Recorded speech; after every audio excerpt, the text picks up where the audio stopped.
Hello and welcome back to our series on the Goldsmith indices of body symmetry. So the start position without further ado. Okay, so the start position, and you'll see in on the results sheets and in various places, if you're looking at measurepositionprotect.com, the terms OSP and ASP. It simply means the optimal start position and the adapted start position.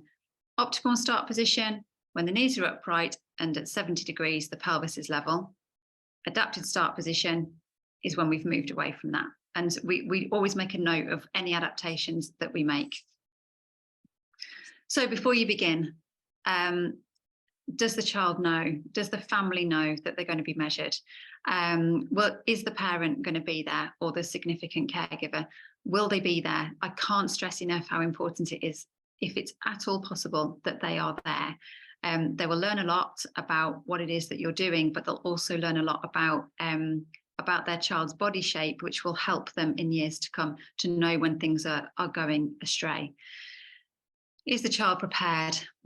Do they know what's going to happen to them? Are they wearing appropriate clothing? Is it 10 minutes before their dinner and you think you can squeeze this measurement session in, but actually they're hungry? So are they on the same page as you with regards to measurement? Is the room warm enough? Also, is it quiet enough? This is this is an intimate thing that we're doing. This is a personal and very, very important measure that we're taking. It's not really appropriate to be doing it in a gym with, kind of a screen and then kids doing fun stuff, I've measured in all sorts of places and I've seen all sorts of things happen. Do you have your measurement kit? Have you got batteries in the level boxes? Have you got spare batteries? Have you printed your results sheet? Have you got pencils, and are they sharp? All of these things you need to think about. And does everybody present know what their roles are? So the last thing that you want to do is start your measure and then be thinking, what do I do now? What do you do now? Do you get that now? Do you get the pelvic bridge now? Oh, I think I've got to do this now. Do all of that when you're practicing. Practice on each other. Practice on your own children if you can get hold of some. Do all of that stuff with people for whom the results of the measure are not really important, okay?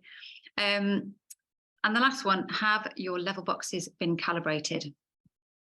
Calibrating your level boxes. So before you start, and I have done this, I've sent people off thinking that they are asymmetric. They're not. I just didn't calibrate the level boxes a long time ago, I have to say.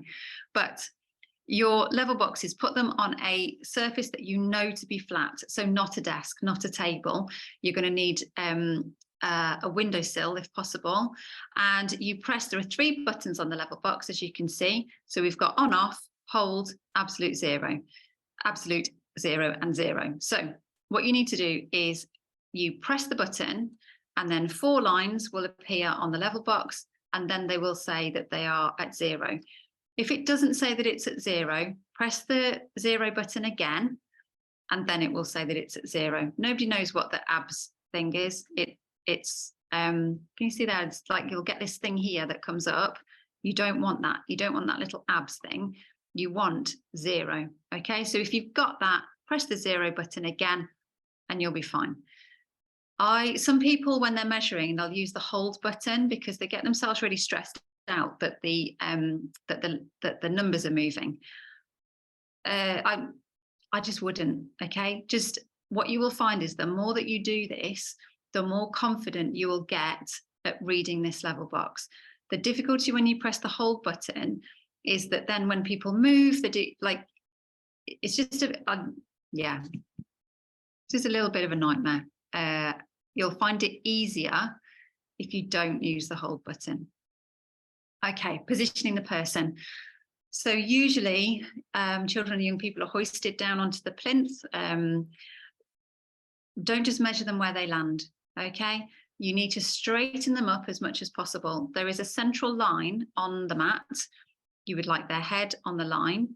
You'll need to, this is introducing my daughter Nell.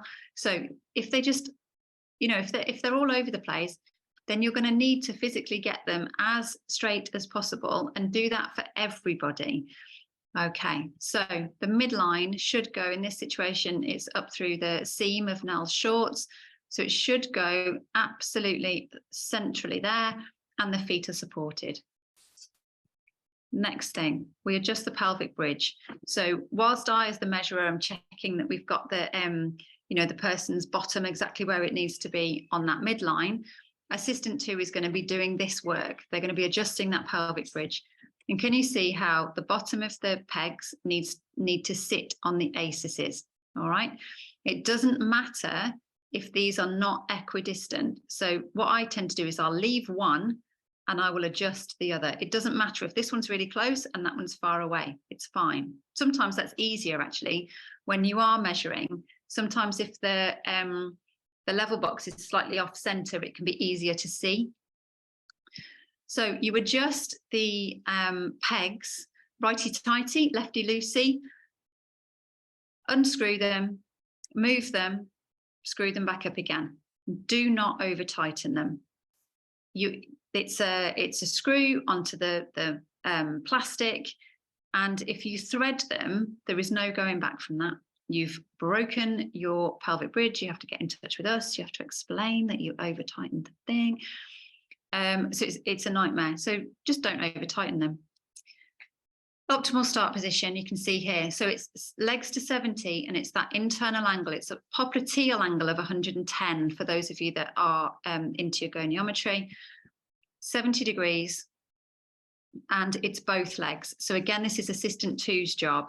You can see the feet are supported, and a measurer would be standing here, making sure that the person's legs are held and well supported while assistant 2 does this work. You need to have the person's feet. The thing I didn't say there was when you hoist the person down onto the plinth, the measurer is standing at the person's feet. Get their feet as close to you as possible, because it makes all of your manual handling far, far easier. Okay, because you can, your hand holding the feet is just straight in front of you. Your arm potentially holding on to the person's legs is in front of you, or your hand's in front of you, and you're not leaning over too much. So optimal start position.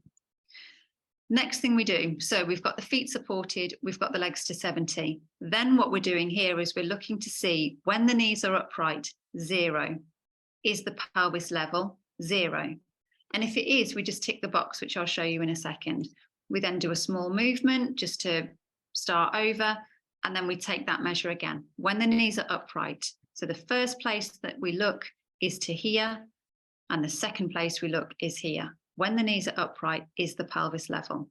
So if we've got the legs to 70, and when the knees are upright, the pelvis is level, then we would call that the optimum start position. An adapted start position might be that when the knees are upright, the pelvis is not level. So just look at the level box here. We've got 5 degrees, and we would say that this is 5 degrees left side up, because it is the person's left. So Nell's left, remember her feet are here, her head is up here, 5 degrees left side up. You can see the arrow here, because if you've got like 1 or 2 degrees, it might not be as obvious as 5 degrees is, but there is an arrow which tells you that this side is either down, or the arrow comes here to tell you that this side is up.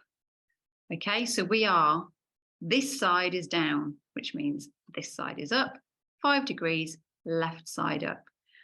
And what that means is that we have somebody who is windswept left, because if I was to take this person's legs to upright, you can just imagine, can't you, the left side of the pelvis will rise.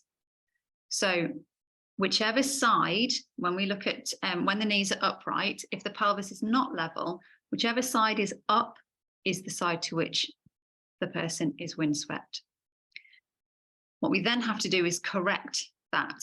Okay, so we need to then take the legs to the side that is higher.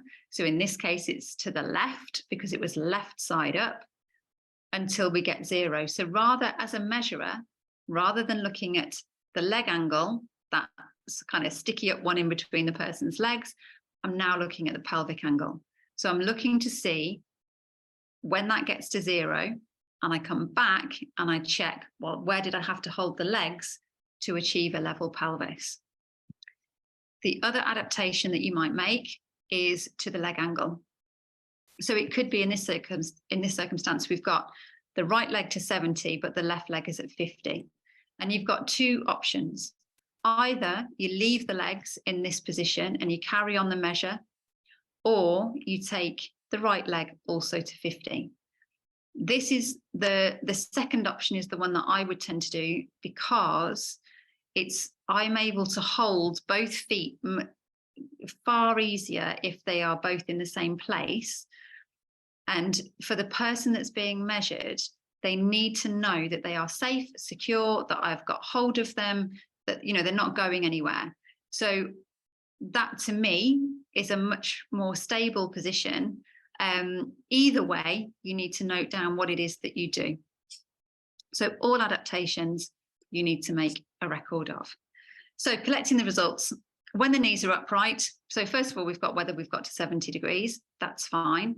And then we've got when the knees are upright, is the pelvis level? In this case, yes, because we've got 0 at the pelvis. So we can either put it into measurepositionprotect.com, or we can just tick that we've got a level pelvis. If we've got somebody that has an adapted start position, so in this situation, you can just see the way that we note things down. So pelvis is right side up, left leg is 90, both to 90, etc., etc. So what we do is, rather than when the knees are upright, is the pelvis level? Yes, small movement, carry on. Instead, it's when the knees are upright, is the pelvis level? No.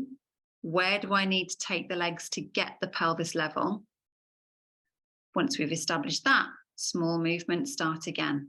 When the knees are upright, is the pelvis level? No. Where do I need to take the legs to get the pelvis level, etc., etc. So if the pelvis is level, tick the box, move on to the next.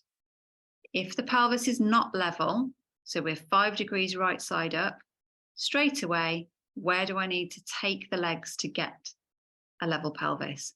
Note that down. And then you start again. Okay, so every measure is done 4 times so that we halve the standard error.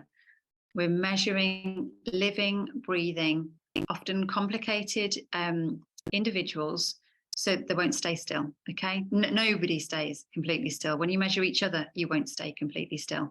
So 4 times in order to reduce that natural error that there is within the system. When we collect results and we're looking at an adapted start position on measurepositionprotect.com, we can have the legs to a different angle. We can have when the knees are upright, is the pelvis level? No, we would say which side is up. In this case, it would be left. And then we have where do we need to take the legs to get the pelvis level?